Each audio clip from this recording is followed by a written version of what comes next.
Meh.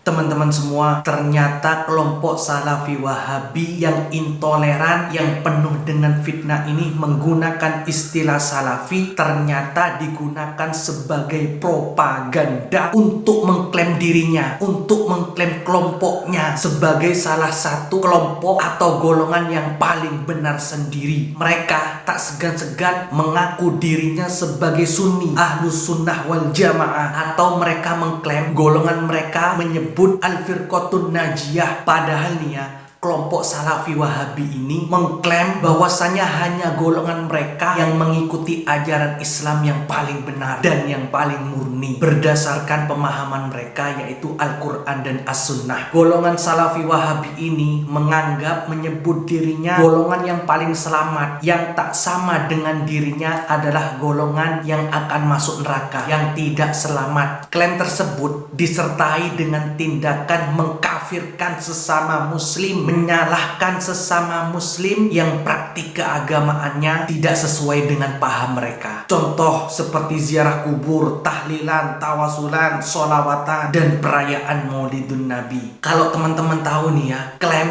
dan tindakan tersebut yang dilakukan oleh golongan Salafi Wahabi menciptakan sesuatu yang buruk. Apa sesuatu yang buruk itu? Memberikan contoh negatif bagi umat Islam. Yang kedua, memicu perpecahan. Tiga, intoleransi. Yang keempat, konflik, mempunyai masalah antar sesama muslim. Dan teman-teman semua harus tahu, klaim tindakan tersebut jatuh sampai kerana ekstrim dan terorisme yang mengancam persatuan umat Islam dan stabilitas negara. Mereka selalu menggaungkan, ngomong ini bid'ah, dikit-dikit bid'ah, dikit-dikit tidak ada di zaman Rasul, dikit-dikit ini tidak pernah dicontohkan oleh Nabi Muhammad, dikit-dikit ngomong sesat, dikit-dikit ngomong tidak ada dalilnya, dikit-dikit kafir. Klaimnya, justifikasinya ekstrim teman-teman. Kalau kita lihat di beberapa literatur ya, sejarah kelam tentang Salafi Wahabi, kalian bisa baca banyak kok buku-buku yang beredar tentang masalah kelam golongan Salafi Wahabi ini. Selain itu juga teman-teman, kelompok Salafi Wahabi ini, mereka sangat kaku. Karena kenapa? Karena pedoman mereka hanya Al-Quran dan hadis saja. Memang benar, pedoman umat Islam adalah Al-Quran dan As-Sunnah. Tapi kita tidak serta-merta langsung ngomong ini dalilnya ada di Al-Quran, ini dalilnya ada di hadis. Kalau tidak ada di Al-Quran, kalau tidak ada di hadis, mereka ngomong tidak ada dalilnya, ini bid'ah, Rasulullah tidak pernah melakukan.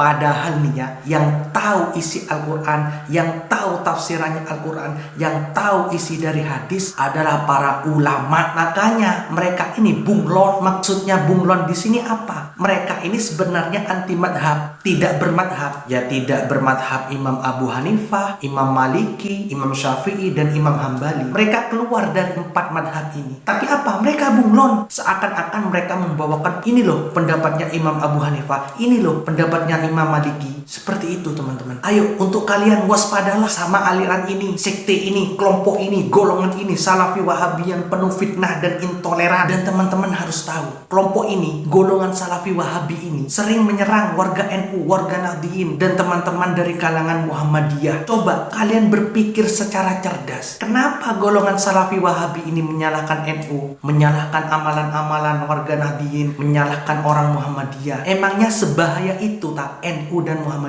Kalau memang NU dan Muhammadiyah ini berbahaya, kenapa kok sampai sekarang NU dan Muhammadiyah berjaya di Indonesia? Kalau memang dua kelompok ini, NU dan Muhammadiyah, dianggap teroris, dianggap kelompok golongan yang berbahaya, kenapa sampai sekarang NU dan Muhammadiyah aman-aman saja? Justru kelompok kalian, justru golongan kalian yang memfitnah orang-orang NU, warga Nahdliyin, dan saudara-saudara dari kalangan Muhammadiyah. Lagi-lagi bunglon orang-orang Wahabi ini. Kenapa kok bisa gitu? Kalian perlu tahu juga, sekarang di tubuh NU, sekarang di tubuh Muhammadiyah, ada orang-orang dari kalangan Wahabi yang masuk mengaku dirinya sebagai warga NU, akan tetapi dia sebenarnya adalah musuh dalam selimut. Dia adalah berpaham Wahabi, otak, pikiran, idenya, akidahnya, ideologinya adalah Wahabi. Mereka bersembunyi di organisasi ini, di golongan ini,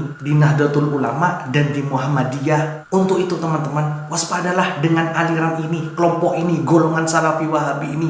Jangan sampai kita pecah belah, jangan sampai kita rusak dengan ajaran ideologinya mereka. Karena ini sangat berbahaya, bukan hanya kepada orang Islam saja, berbahayanya untuk negara kita, yaitu Indonesia tercinta ini.